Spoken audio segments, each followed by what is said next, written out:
Vamos a abrir las Biblias en Primera de Reyes capítulo 17, versículo 1.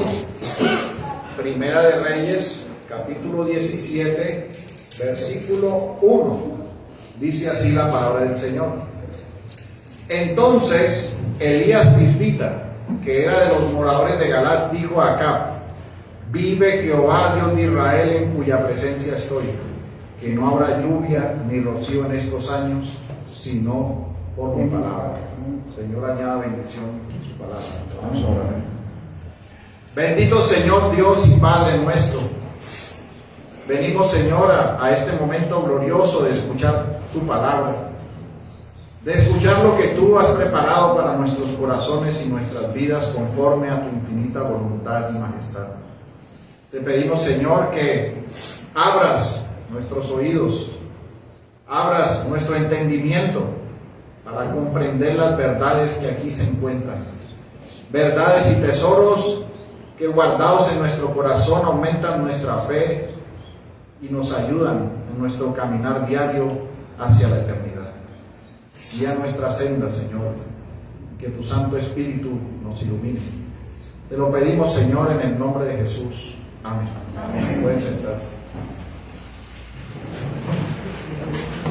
Mis hermanos, en esta mañana me gustaría que meditaran por un momento en la providencia de Dios.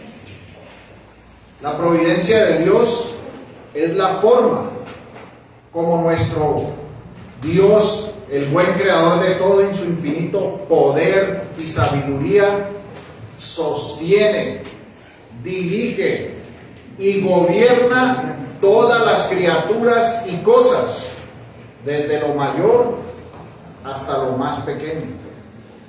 Y es en ese ejercicio de la providencia, de su providencia, que nuestro Dios usa los medios. ¿Qué significa esto?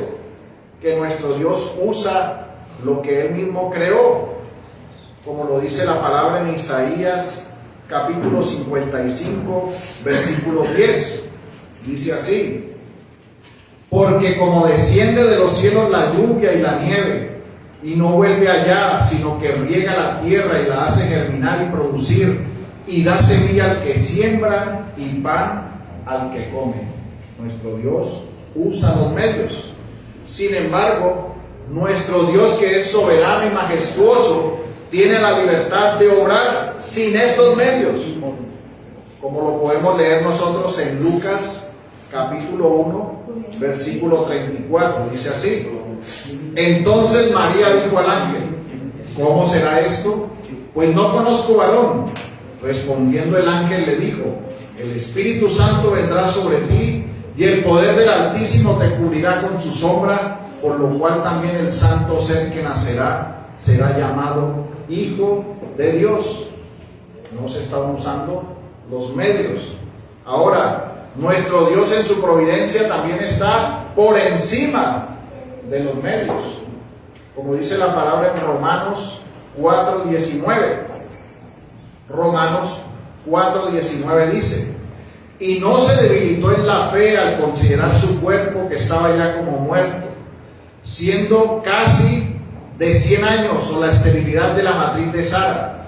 Tampoco dudó por incredulidad de la promesa de Dios, sino que se fortaleció en fe, dando gloria a Dios, plenamente convencido que era también poderoso para hacer todo lo que había prometido, por encima de los medios. Y también en contra de los medios, conforme a Él le plazca por su soberana voluntad. Mire lo que dice la palabra en Daniel capítulo 3, versículo 27. Y se juntaron los sátrapas, los gobernadores, los capitanes y los consejeros del rey para mirar a estos varones, cómo el fuego no había tenido poder para mirar a estos, poder alguno sobre sus cuerpos, ni aun el cabello de sus cabezas se había quemado, sus ropas estaban intactas, ni siquiera olor de fuego tenían.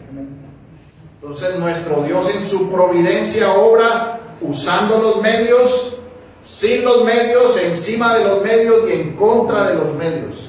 ¿Por qué? Porque Él es todopoderoso. Él es grande y majestuoso. Y este maravilloso y excelso Dios que está sobre todas las cosas es el que envía, como lo dice el texto hoy, al profeta Elías. El profeta Elías, que inicia una etapa, aparece en medio de la perversión, en donde manifestará el uso de los medios, como lo hemos mencionado, conforme a la divina providencia, como lo veremos más adelante. Y Elías es el profeta que aparece abruptamente delante del rey. En nuestro texto vemos que aparece de repente delante de Acab. Es introducido en medio de la oscuridad, de la abominable idolatría, en medio del hombre que dirige la falsa adoración y el culto a Baal.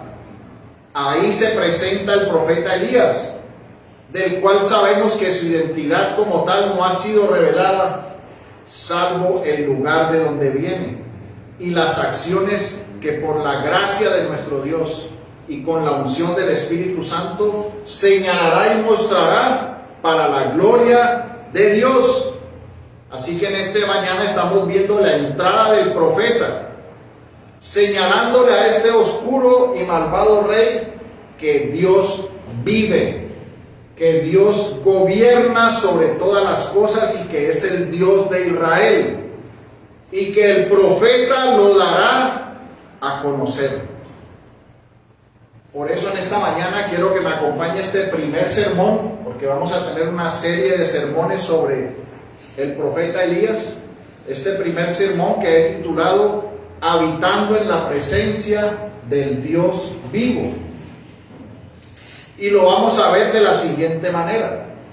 En primer lugar, Elías está delante del Señor en gracia y bendición.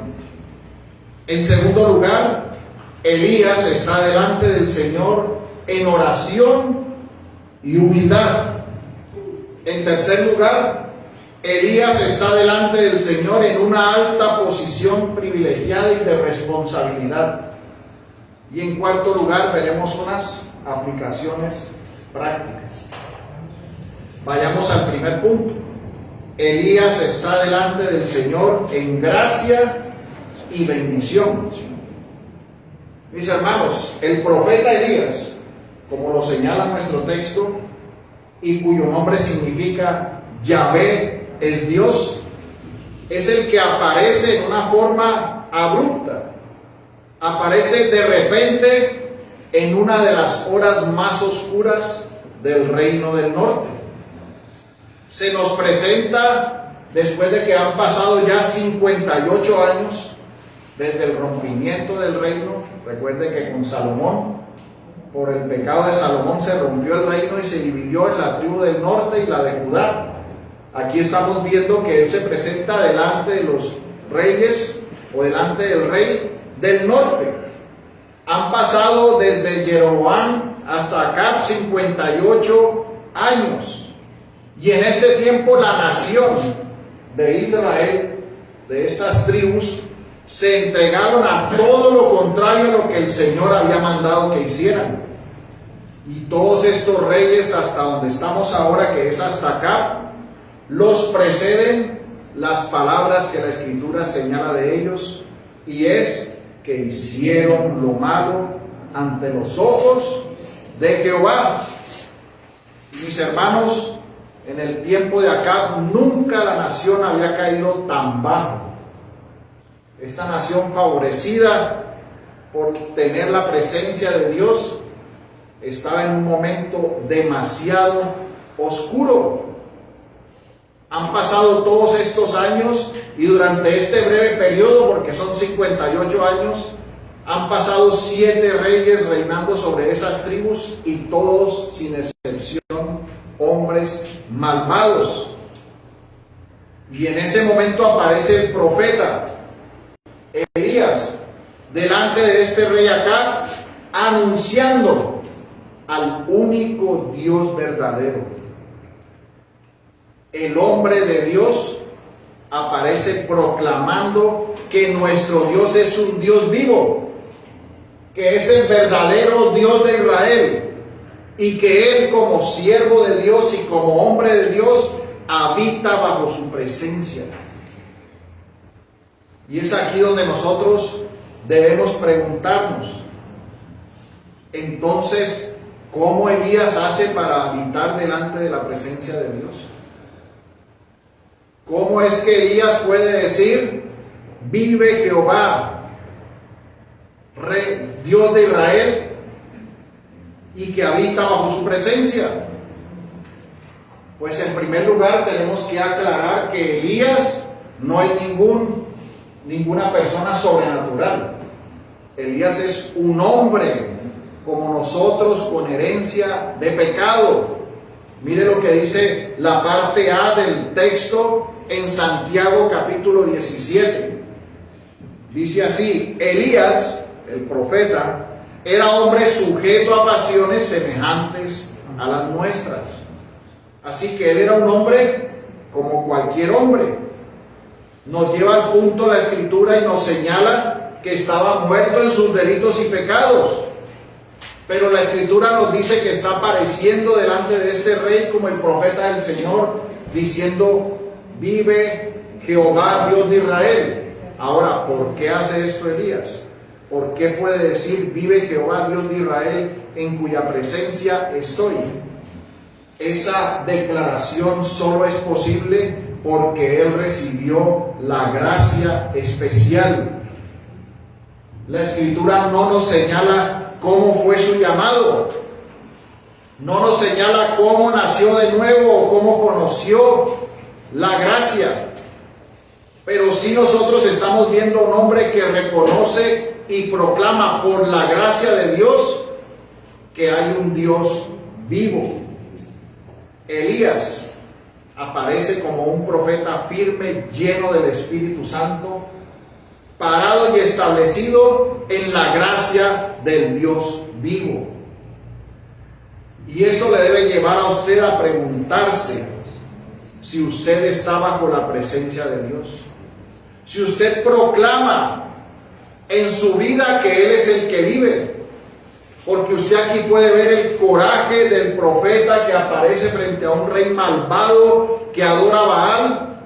Y frente a este rey malvado en peligro de muerte de su vida, le proclama cuál es el verdadero Dios de Israel, señalándole que lo que él está siguiendo es el fundamento de la muerte, el fundamento que conduce al abismo profundo del infierno. Y le está diciendo cuál es el verdadero Dios de Israel, Jehová de los ejércitos, y que él habita bajo su presencia, porque ha sido llamado por la gracia de Dios y tiene la bendición de ser hijo de Dios y tiene el coraje y la fortaleza del Espíritu Santo. Por esa razón no temió en proclamar estas palabras delante de las tinieblas. Y asimismo el creyente debe profesar su fe con sus labios y con su vida. Una vida sin temor, aunque le cueste la vida misma. Un creyente no puede vivir de incógnito, no puede vivir con temor, escondiéndose para que nadie lo vea. Porque como vemos al profeta Elías, él apareció por la gracia especial de Dios, por la bendición de Dios, proclamando al Dios vivo y diciendo que habitaba bajo su presencia. Y así el creyente en la gracia especial debe proclamar firmemente la verdad y a Cristo a quien está sirviendo. Entonces entendemos que lo que Elías recibió no lo recibió por sus obras o por él mismo, sino por la gracia de Dios. Y esta gracia especial es lo que lo lleva a proclamar la grandeza del Dios vivo y a decir que habita bajo su presencia. Esto nos lleva a ver el segundo aspecto. Elías está delante del Señor en oración y humildad. Ya entendimos que está bajo la presencia de Dios, proclama la grandeza de Dios por la gracia especial y la bendición de Dios. Pero ahora nuestro texto nos está diciendo que era un hombre que también estaba en oración y en humildad delante de Dios. Fíjese que lo primero que nos dice este primer versículo es la procedencia de él, no su genealogía, sino su procedencia. Dice que era de Galat. Parece indicar que pertenecía a Gad o a Manasés, que era una tribu que estaba dividido en dos, Gad y Manasés. Galat estaba dividido en Gad y Manasés. Y Galat era un pueblo que se extendía al este de Jordán. Y mire esto, era silvestre, despoblado, lleno de bosques frondosos. Había una soledad, habían arroyos, valles y guaridas de bestias salvajes. Y el que el profeta Elías haya sido de Galat le favoreció en la formación de carácter como profeta de Dios. Él vestía con piel de camello, estaba acostumbrado a una vida dura en el campo con resistencia física. La providencia de nuestro Dios nos prepara, nos forma y nos guía en todo sentido para nuestro bien.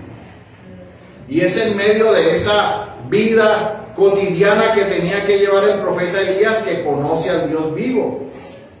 No sabemos en qué momento, pero sí sabemos que sí lo conoció y lo recibió porque lo proclamaba.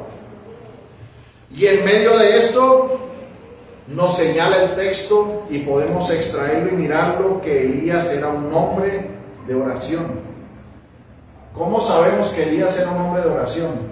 ¿Y cómo podemos conectarlo con el texto que estamos leyendo hoy? Porque el texto no nos está diciendo que oraba.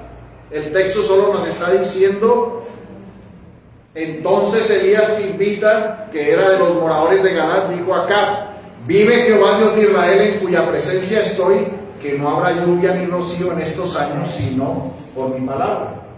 Entonces, ¿cómo podemos decir que era de oración? Porque Santiago nos da una ampliación del carácter del profeta Elías, del carácter del hombre de Dios.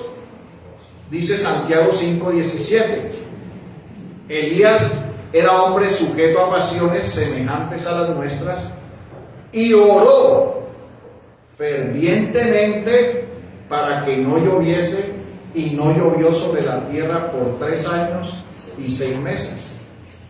Así que este texto nos amplía lo que él dijo delante de la presencia de este rey malvado.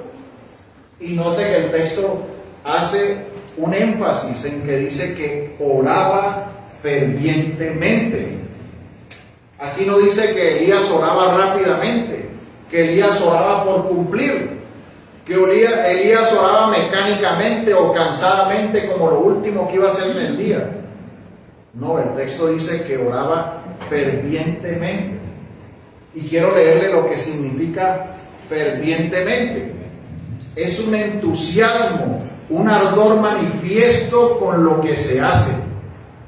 Es decir, es tener un celo ardiente por las cosas espirituales, un vigor en la oración, una intensidad en el acto de hablar con Dios.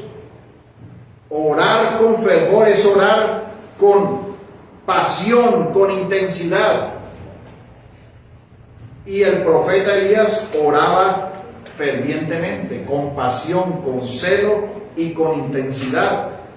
Y esto nos ayuda a ver el celo que él tenía por el Dios vivo y que lo llevaba a buscar su presencia. ¿Y qué fue lo que pidió Elías en la oración? Pidió lo que nos señala el texto: que no habría lluvia ni rocío en estos años, sino por su palabra. Ahora, aquí hay otra cosa que debemos entender. El profeta anuncia lo que el Señor le ordena, porque la característica del profeta es que él es la voz de Dios, y él sabe que lo que él dice, porque viene de la voz de Dios, es inmutable y se cumplirá. Así que Elías estaba seguro que no llovería, porque era la voz de Dios y hablaba la inmutabilidad de la palabra de Dios. Pero aún así, muestra su corazón que amaba a Dios, que servía al único Dios vivo, que lo llevó aún después de haber proclamado la palabra a orar por esa palabra que él mismo proclamó. No porque no se fuera a cumplir, sino porque demuestra su dependencia delante de Dios, su humildad, la humildad de su corazón, que confía plenamente en el Dios al que él sirve. Y asimismo nos sucede a nosotros, la iglesia en este tiempo, los creyentes. Nosotros tenemos la Escritura. ¿Y qué nos dice la Escritura de la misma Escritura? Lo podemos ver en 2 de Pedro, capítulo 1, versículo 19. Dice así: tenemos también la palabra profética más segura, a la cual hacéis bien en estar atentos como una antorcha que alumbra el lugar oscuro, hasta que el día esclarezca y el lucero de la mañana salga en vuestros corazones. Entendiendo primero esto, que ninguna profecía de la Escritura es de interpretación privada, porque nunca la profecía fue traída por voluntad humana, sino que los santos hombres de Dios hablaron siendo inspirados por el Espíritu Santo.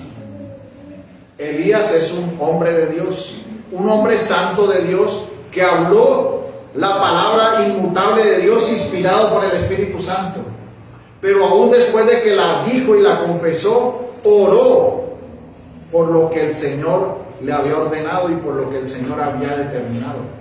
Y asimismo nosotros, que tenemos la Escritura, que tenemos las promesas seguras en Cristo que ahí están escritas, que tenemos esa seguridad de que la palabra es infalible, inerrante, inmutable, a pesar de que la tenemos, la leemos, la estudiamos y la escuchamos, la misma Escritura nos llama a orar. Así que tenemos la profecía, pero también necesitamos la oración. No porque no se vaya a cumplir, porque la palabra de Dios se cumplirá, sino porque el Hijo de Dios, el hombre de Dios, es humilde de corazón y ora fervientemente. ¿Y ora sobre qué? Sobre las promesas preciosas y ciertísimas que se cumplirán en Cristo. Por eso nuestro Señor dijo: vengo pronto, y el Señor vendrá. Pero nosotros oramos diciendo: ven pronto, Señor, porque te esperamos.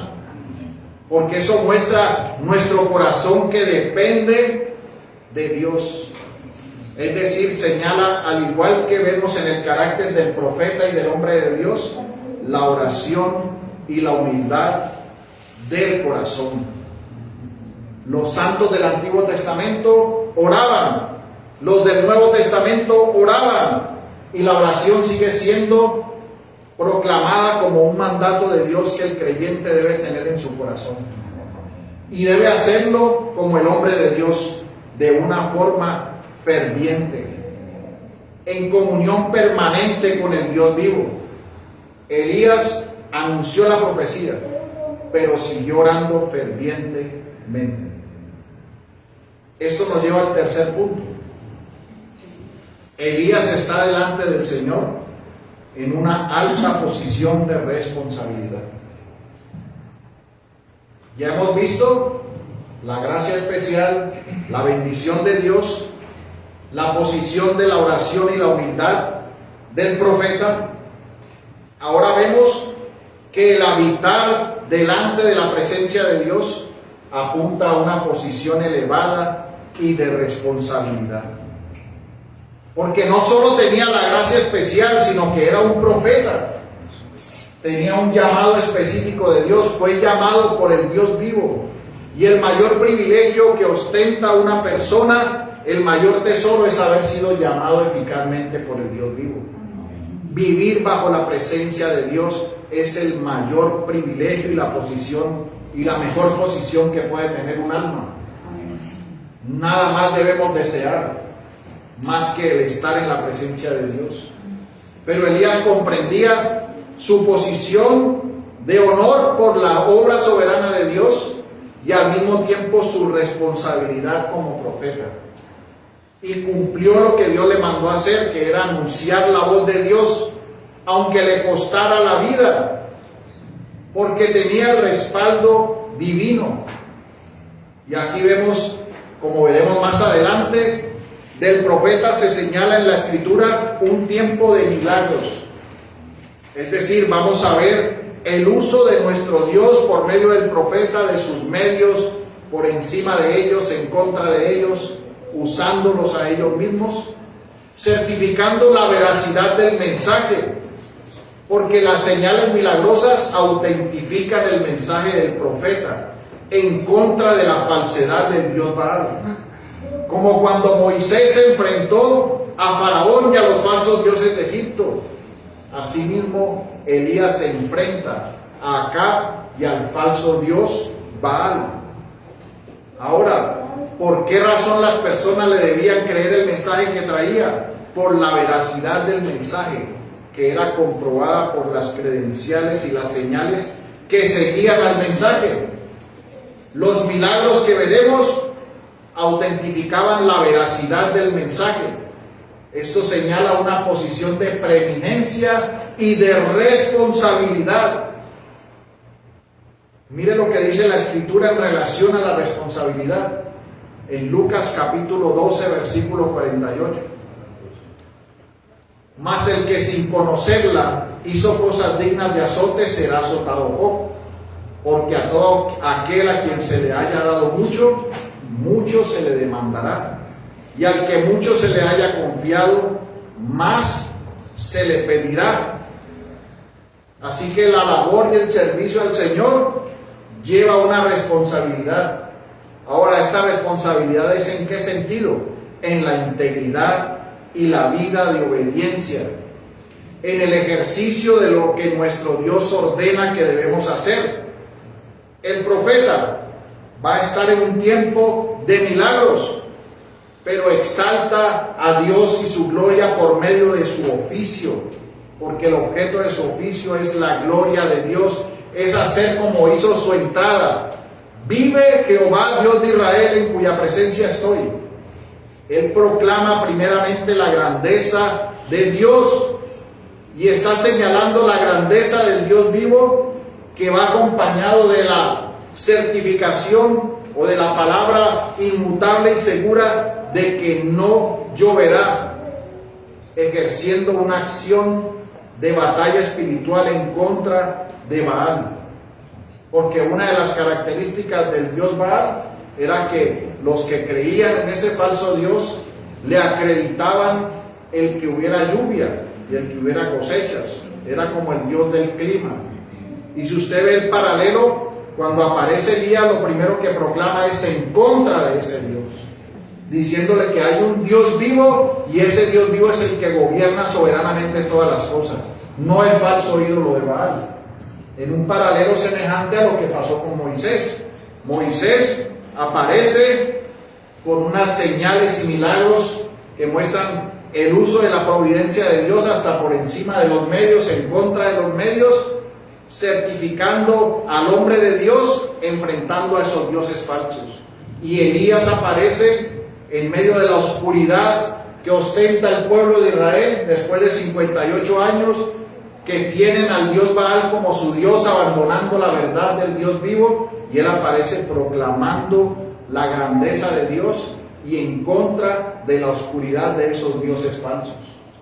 Por eso veremos más adelante un ministerio de señales y de milagros que enseñarán lo que la Escritura quiere que nosotros aprendamos. Veremos cómo después de cada milagro se señalaba era más impiedad de estos reyes, salvo una excepción de cargo de conciencia.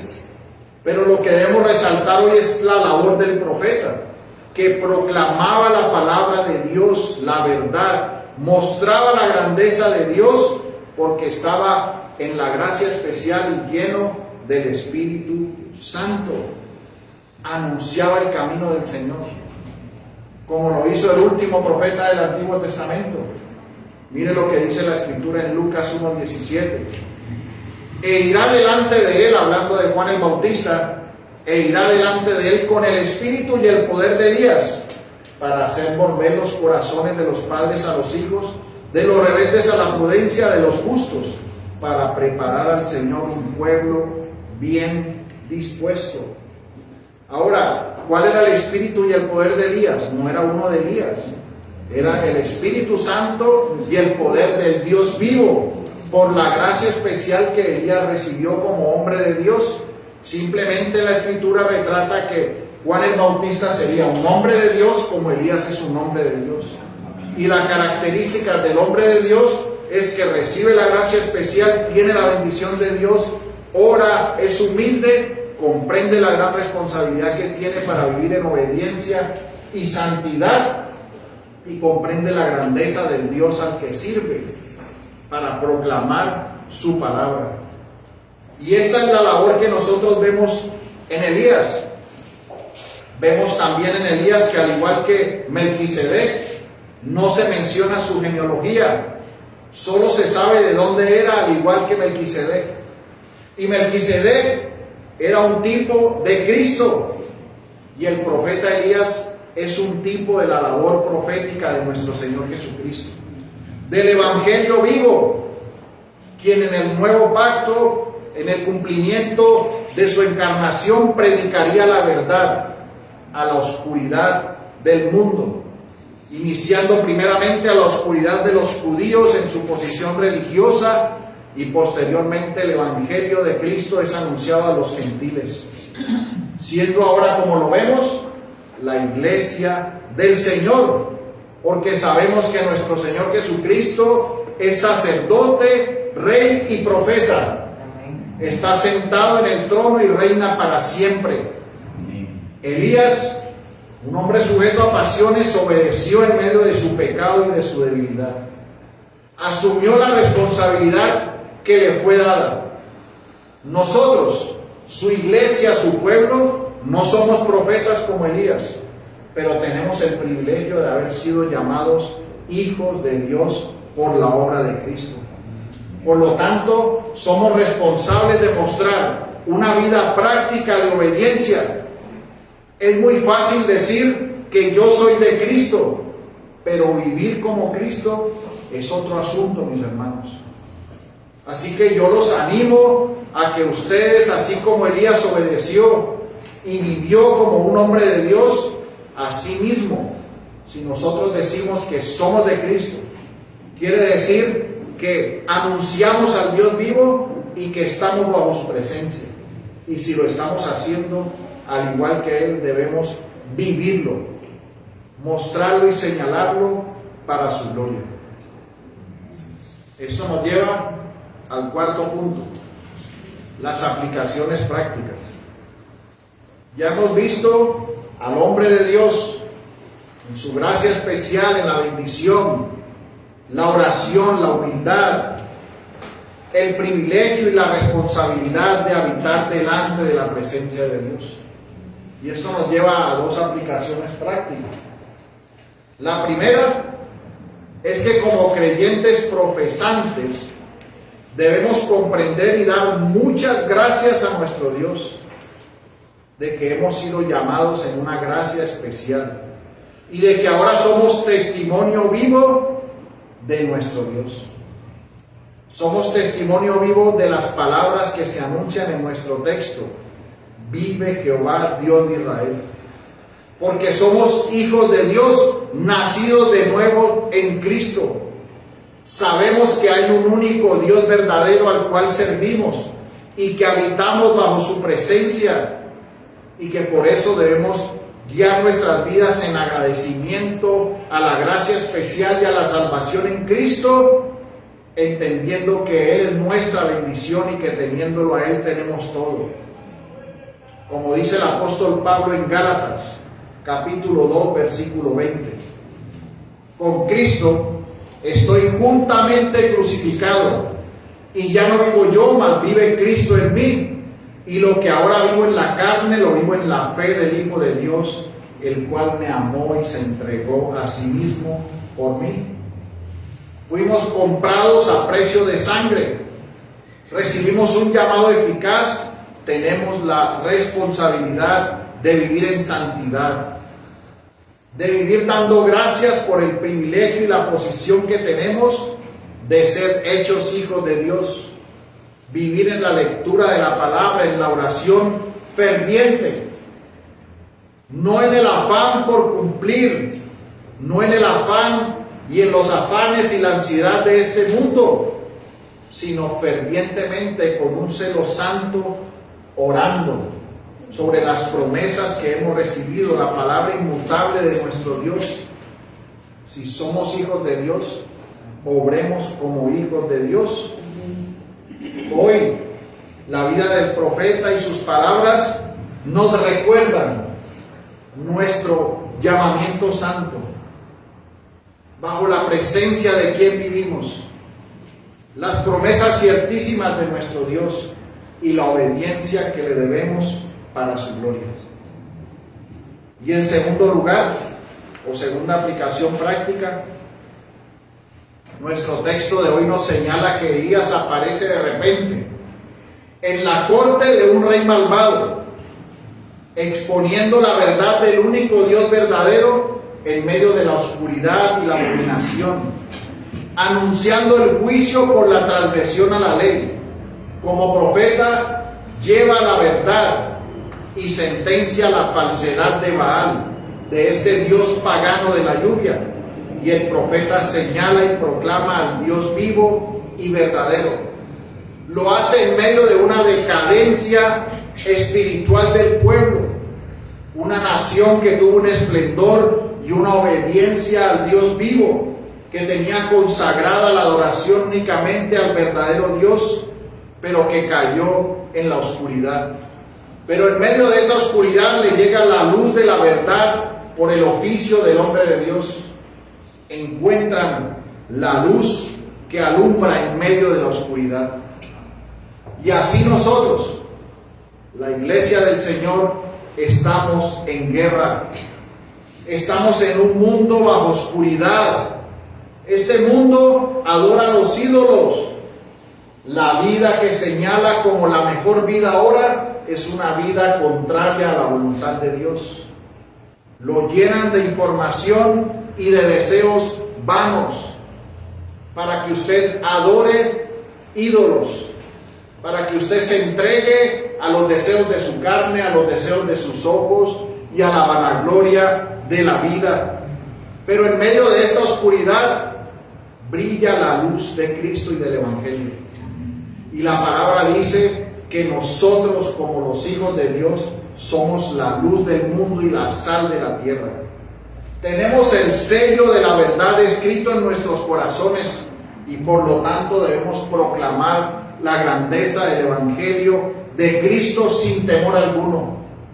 El mundo nos aborrece por proclamar la verdad, pero nosotros somos llamados a anunciar las virtudes de aquel que nos llamó de las tinieblas a su luz admirable.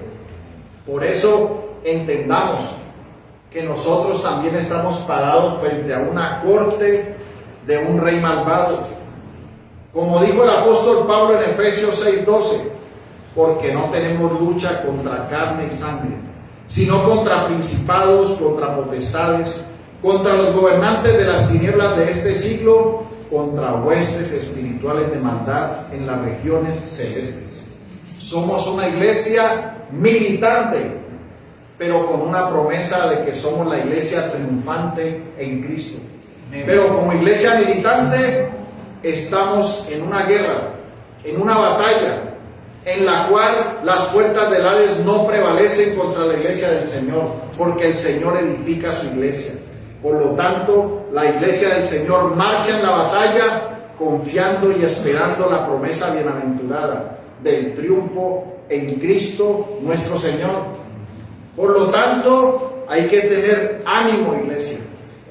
Hay que predicar la verdad y proclamar al único Dios verdadero, porque la iglesia del Señor habita bajo su presencia. Y si en esta mañana tú estás en la oscuridad de los ídolos, si tú vives bajo el yugo que vivía este rey malvado, atado su corazón a todo lo que es contrario a la voluntad de Dios, Hoy que se proclama la verdad del Evangelio es día de salvación. Por lo tanto, arrepiéntete de tu maldad, arrepiéntete de tu pecado, deja la oscuridad y ven a Cristo, que es el único y suficiente Salvador. Deja tu vida de pecado, huye de la ira venidera y ven a Cristo para que reposes en los verdes pastos que Él te hará descansar. Cesa de ser un enemigo de Dios condenado al infierno y vive para Cristo. Llamada iglesia, vive Jehová Dios de Israel, en cuya presencia estamos. Oremos. Señor, te damos gracias en este día. Agradecemos por tu palabra que nos recuerda, Señor, el carácter que como hijos tuyos debemos tener. Entendiendo que hemos sido llamados por tu gracia especial, no por nada que hubiera en nosotros, siendo bendecidos en toda bendición espiritual en las regiones celestiales en Cristo. Entendiendo que debemos ser fervientes en la oración con humildad y dándote gracias por el gran privilegio que nos has dado de ser llamados hijos de Dios. Te pedimos, Señor, que nos ayudes para ser obedientes y para ser luz en medio de la oscuridad, para proclamar que tú eres el único Dios verdadero. Guía nuestra senda, Señor. Ayúdanos como tu iglesia y tu pueblo, porque en ti confiamos. Te damos gracias en el nombre de Jesús. Amén. Amén. Bueno, mis hermanos, damos por terminado nuestro servicio de oración.